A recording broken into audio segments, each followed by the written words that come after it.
നമസ്കാരം. ഭാരത് ലൈവിലേക്ക് സ്വാഗതം. നമസ്കാരം. ഇറാൻ ഇസ്രായേൽ US സംഘർഷം ഏതാണ്ടൊക്കെ ഒന്ന് ഒതുങ്ങിയിട്ടില്ല, എങ്കിലും അതൊന്ന് സ്ഥിരം പരിപാടിയായി മാറി, വലിയൊരു വിഷയമല്ലാതായി മാറുന്ന ഈ അവസ്ഥയിൽ മറ്റ് പല സംഘർഷ മുഖങ്ങൾ തുറക്കുകയാണല്ലേ.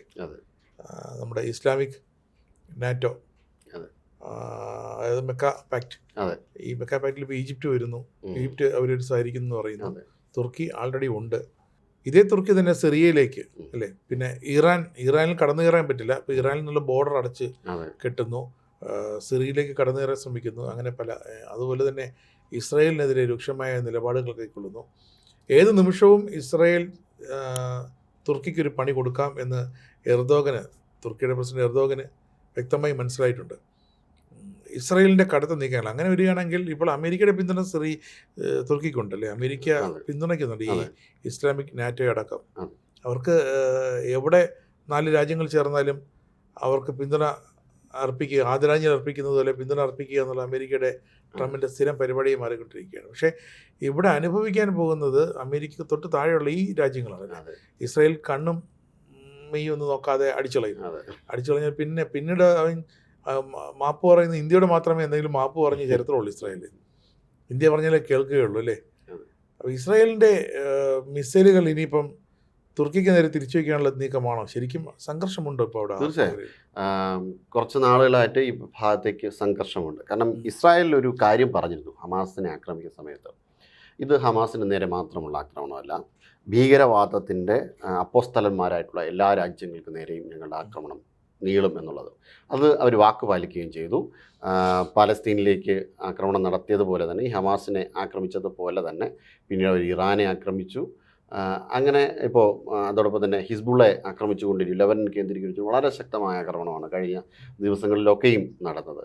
അതുപോലെ തന്നെയാണ് തുർക്കിയും ഈ ഭീകരവാദത്തിൻ്റെ ഫണ്ടിങ് ഉൾപ്പെടെയുള്ള നടത്തുന്ന വളരെ രീതിയിൽ വലിയ നല്ല ഒരു ട്രാക്ക് റെക്കോർഡ് അല്ലാത്ത ഒരു രാജ്യം തന്നെയാണ്. പാകിസ്ഥാനിനോട് ഓപ്പറേഷൻ സിന്ധുവിൻ്റെ സമയത്ത് നമുക്കറിയാം അവർക്ക് ഈ ഡ്രോണുകൾ സഹിതം കൊടുത്തത് തുർക്കിയാണ്.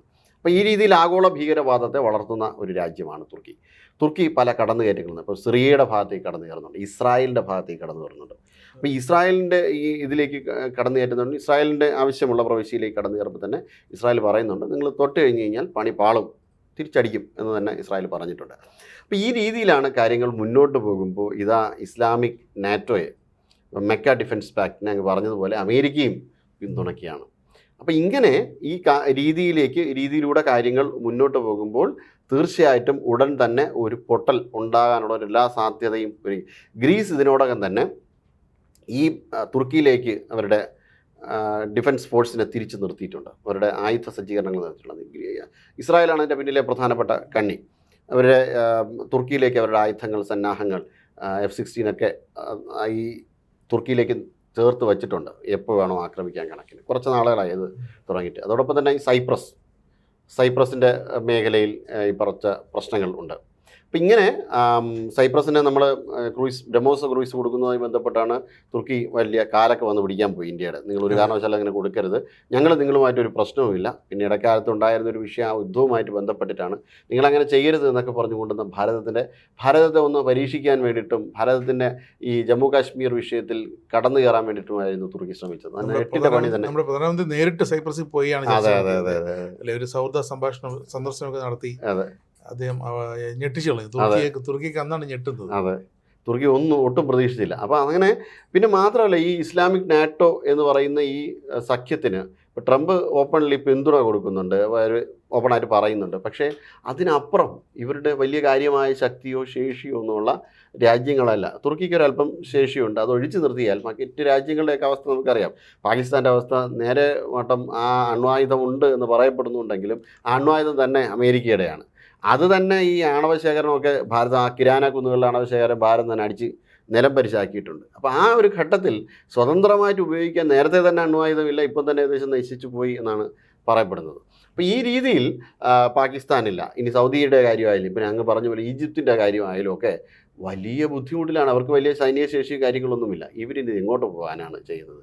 അമേരിക്ക ഇവനെ പിന്തുണയ്ക്കുന്നത് എന്തായാലും എങ്ങനെയെങ്കിലും ഒരു സംഭവം ഉണ്ടാക്കി വയ്ക്കുന്നത് ഒരു നല്ല കാര്യം തന്നെ. ഇനിയിപ്പോൾ ഒന്നാമത്തെ കാര്യം, അമേരിക്കയ്ക്ക് ഇനി അവിടുത്തെ നാറ്റോയിൽ നിന്ന് പുറത്തായാലും ഇസ്ലാമിക് നാറ്റോയുടെ കൂടെ നിൽക്കാമല്ലോ.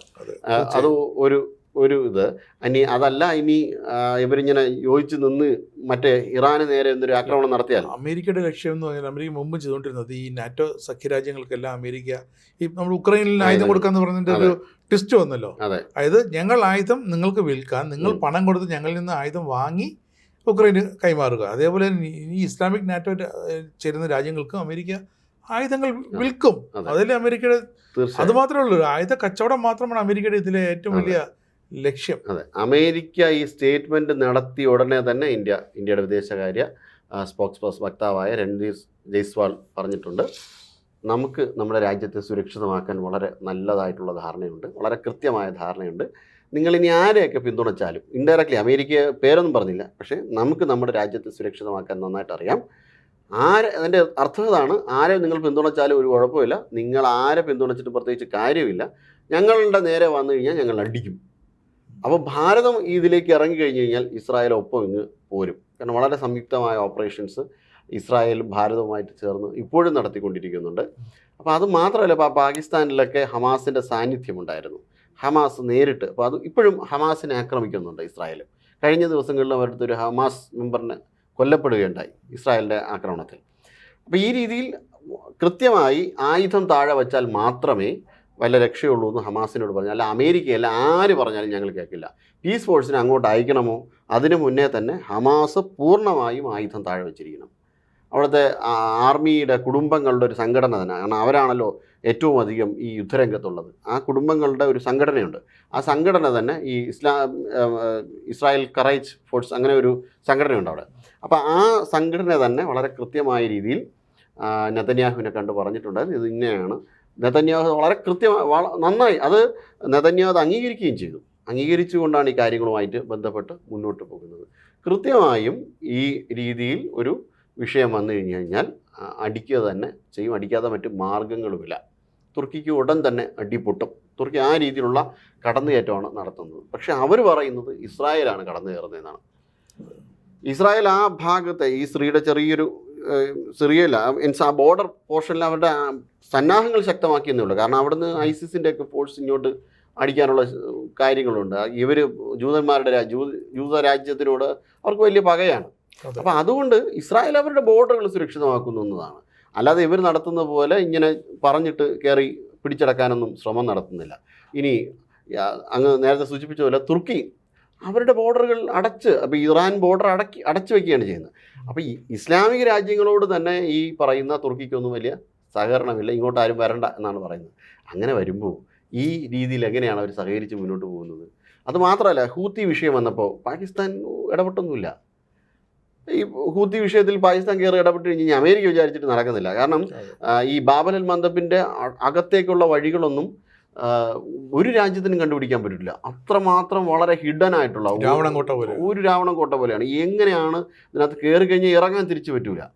വിയറ്റ്നാമിൽ യുദ്ധത്തിന് പോയ പോലത്തെ അവസ്ഥയാവും. കാട്ടിലിരുന്നുകൊണ്ട് അടി അടിച്ചു അമേരിക്കയെ.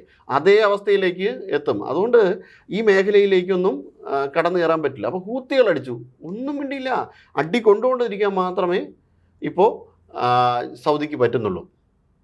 അതുമാത്രമല്ല, ഇപ്പോൾ ഇറാൻ വിഷയത്തിൽ പാകിസ്ഥാൻ എന്ത് നിലപാടാണ് സ്വീകരിക്കാൻ പോകുന്നത്? ഒരു നിലപാടും സ്വീകരിക്കാൻ പോകുന്നത്. ഇറാൻ്റെ അടി സൗദിക്ക് കൊണ്ടാൽ സൗദി വാങ്ങിക്കൊണ്ടിരിക്കാനേ പറ്റുള്ളൂ. അപ്പോൾ പിന്നെ എന്തിനാറ്റവും? അപ്പോൾ ഈ ഇത്തരത്തിൽ വിഷയം ഉണ്ടായപ്പോൾ, ഈ രീതിയിൽ ഭാരതത്തിൻ്റെയൊക്കെ ഭാഗത്ത് നിന്ന് അഭിപ്രായം ഉണ്ടായപ്പോൾ തന്നെ തുർക്കി നേരത്തെ കണ്ട് പറഞ്ഞു, അങ്ങനെ ഓട്ടോമാറ്റിക്കലി ഞങ്ങളുടെ കൂട്ടത്തിലുള്ള രാജ്യത്തിനെ അടിച്ചു എന്ന് പറഞ്ഞുകൊണ്ട് നേരിട്ട് ഞങ്ങൾ അടിക്കാനൊന്നും പോകുന്നില്ല എന്ന് ഭയന്നുകൊണ്ട് തന്നെയാണ് തുർക്കി പറഞ്ഞത്. ഞങ്ങൾ അടിക്കരുത്, ഞങ്ങൾ അങ്ങനെ വന്ന് നിങ്ങളെ പാകിസ്ഥാൻ അടിച്ചെന്ന് പറഞ്ഞുകൊണ്ട് നിങ്ങളെ വന്ന് ചൊറിയാനൊന്നും പോകുന്നില്ല, ഞങ്ങളെ ഒന്നും ചെയ്യരുതേ എന്ന് ആണ് തുർക്കി പറഞ്ഞുകൊണ്ടിരുന്നത്. ഇതാണ് അവസ്ഥ. ശരിക്കും ഇത്തരമൊരു അവസ്ഥയിൽ വീണ്ടും ഒരു ധ്രുവീകരണം. കാരണം ബെഞ്ചമിൻ നെതന്യാഹുവിനെ യുദ്ധ കുറ്റവാളിയെ പ്രഖ്യാപിച്ചിരിക്കുകയാണ് ലോക കോടതി, അല്ലേ? അപ്പം നെതന്യാഹുവിനെ ആ ഒരു ടൈം എടുത്തിട്ട് നെതന്യാഹു ന്യൂയോർക്കിൽ വന്നപ്പോഴും അവിടുത്തെ മേയർ മംദാനി വരെ പറഞ്ഞു ഇയാളെ കാലുകുത്താൻ അനുവദിക്കില്ല നെതന്യാഹുവിനെ, വന്നാൽ അറസ്റ്റ് ചെയ്യുന്നൊക്കെ ഒരു വിരട്ടി.